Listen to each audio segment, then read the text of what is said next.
العلم هو النور الهادي والمفتاح لكل الخير من يرد الله به خيرا. بسم اللہ الرحمن الرحیم والصلاة والسلام علی سید الانبیاء واشرف المرسلین وعلی آلہ الطاہرین الطیبین اجمعین، اما بعد۔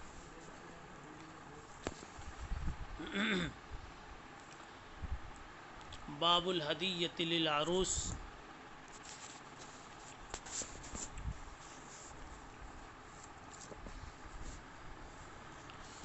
دلہن کو تحفہ دینا۔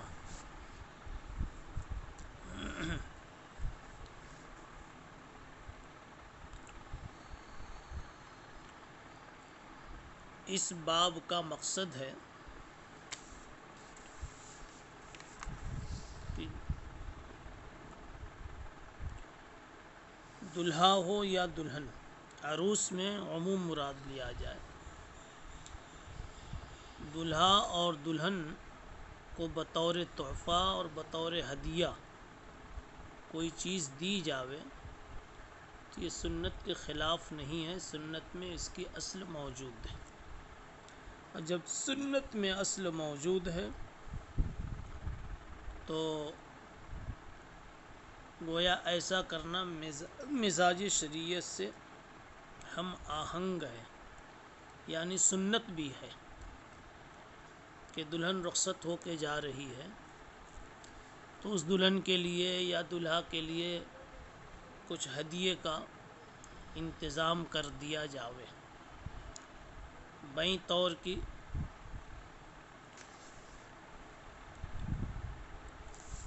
دلہن کو کچھ دیا جاوے کہ وہ شوہر کی خدمت میں پیش کر دے،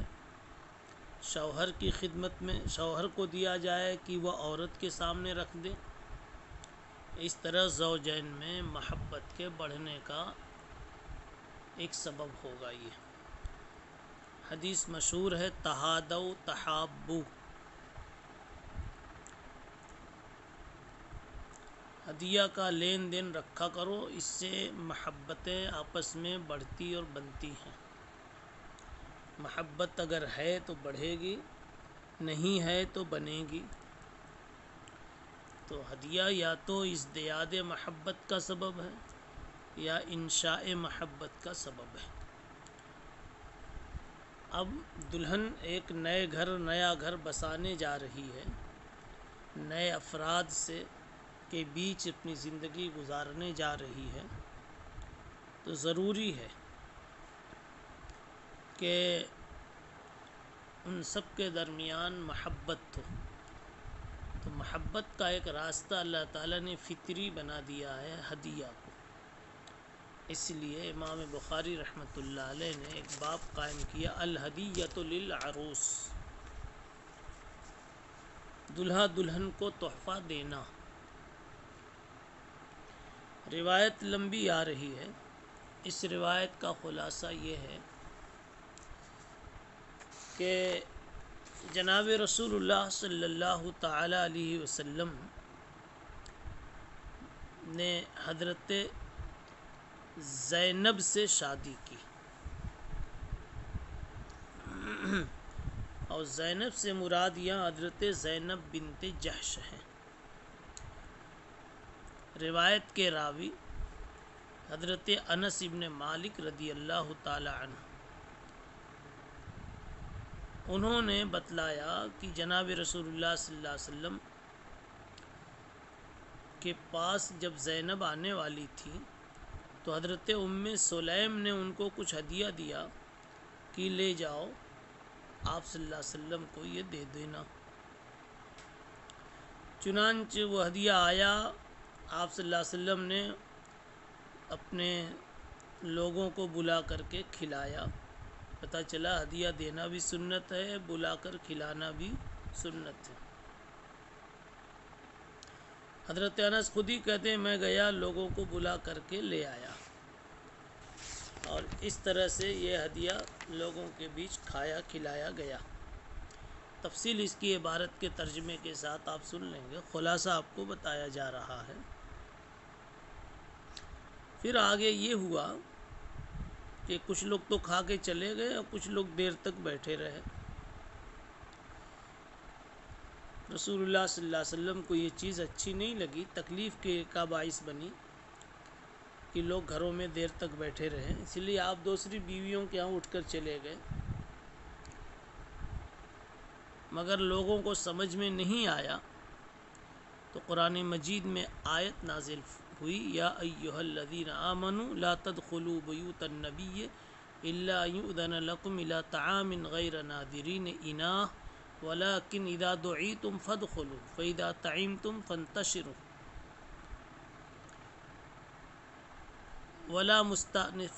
ولا مستأنسین لحدیث ان ذلکم کان یؤذی النبی فیستحیی منکم واللہ لا یستحیی من الحق۔ تو اس آیت کے نزول کے بعد اب لوگوں کو سمجھ میں آیا کھانا کھانے کے بعد کسی کے مکان پر دیر تک ٹھہرے نہیں رہنا چاہیے۔ اب آپ عبارت ملا لیجئے، بہی قال حدثنا ابراہیم بن الطہمان عن ابی عثمان واسمہ الجعد عن انس بن مالک قال مر بنا فی مسجد بنی رفاعہ فسمعته یقول کان النبی صلی اللہ علیہ وسلم اذا مر بجنبات ام سلیم دخل علیہا فسلم علیہا ثم قال کان النبی صلی اللہ علیہ وسلم عروسا بزینب۔ حضرت انس رضی اللہ تعالی عنہ کہتے ہیں کہ بلکہ ابو عثمان جعد کہتے کہ حضرت انس رضی اللہ تعالی عنہ نے فرمایا، کہاں فرمایا؟ مر بنا فی مسجد بنی رفاعہ فسمعته یقول کان النبی صلی اللہ علیہ وسلم، یعنی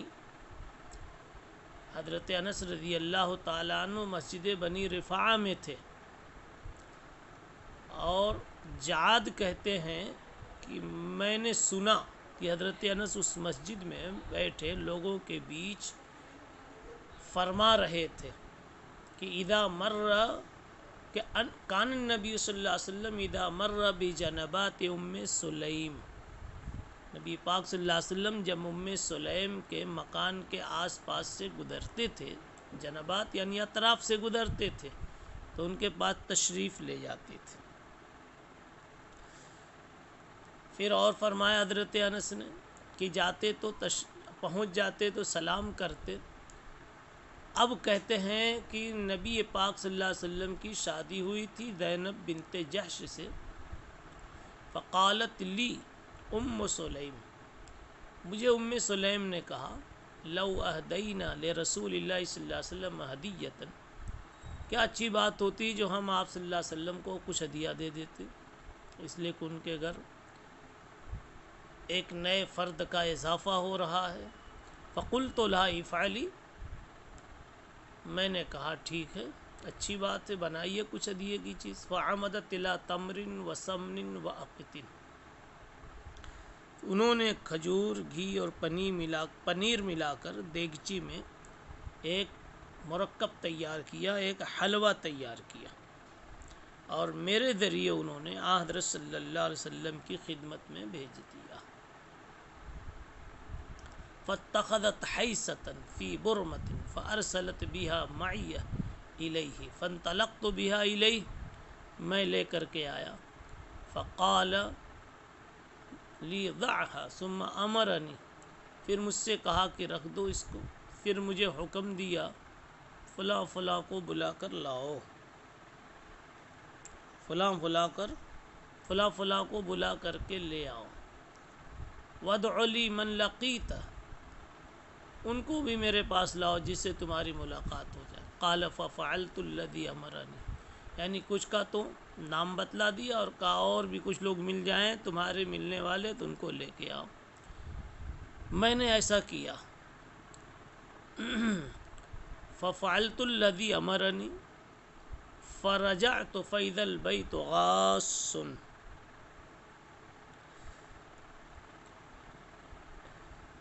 جب واپس آیا تو دیکھا کہ پورا گھر بھرا ہوا ہے،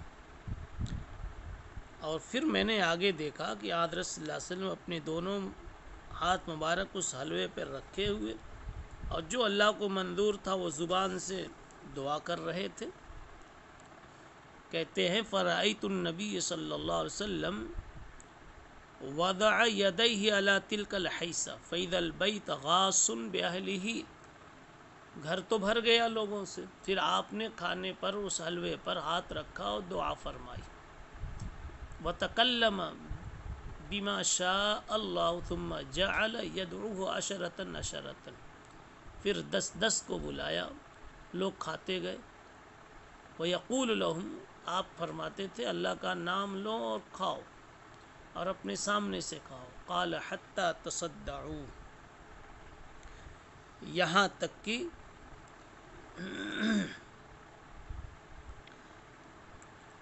سب لوگ کھا کر کے چل دیے، حتی تصدعوا اے تفرقوا، وَكُلُّهُمْ عَنْهَا حتی تصدعوا كلهم عنها فخرج منهم من خرج، جانے والے تو چلے گئے، وبقي نفر يتحدثون، کچھ لوگ گھر میں بیٹھے باتیں کرنے لگے، وجعلت اغتم، حضرت انس کہتے ہیں کہ مجھے تو تکلیف ہو رہی تھی کہ یہ لوگ اللہ کے نبی صلی اللہ علیہ وسلم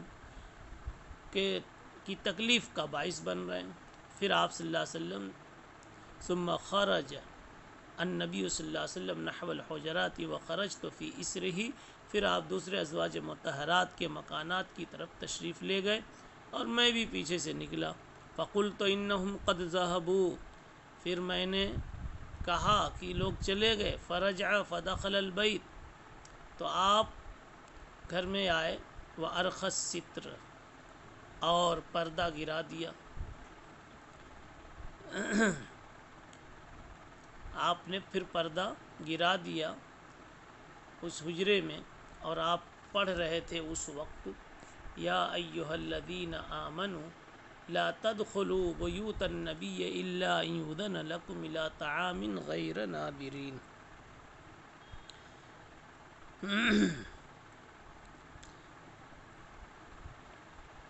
سورہ احزاب کی آیتیں ہیں، اس وقت آپ یہ پڑھ رہے تھے، جس کا حاصل یہ تھا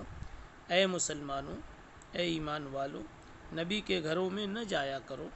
مگر جب کھانے کے لیے تمہیں اندر آنے کی اجازت دی جاوے، اس وقت جاؤ، عین اس وقت کی کھانا پکنے کا انتظار نہ کرنا پڑے۔ غیر ناظرین کا ہی مطلب ایسا نہ ہو کہ بیٹھے آپ بار بار دیگچی اور بگونے کو دیکھ رہے ہوں، البتہ جب تمہیں بلایا جائے تو اندر چلے جاؤ،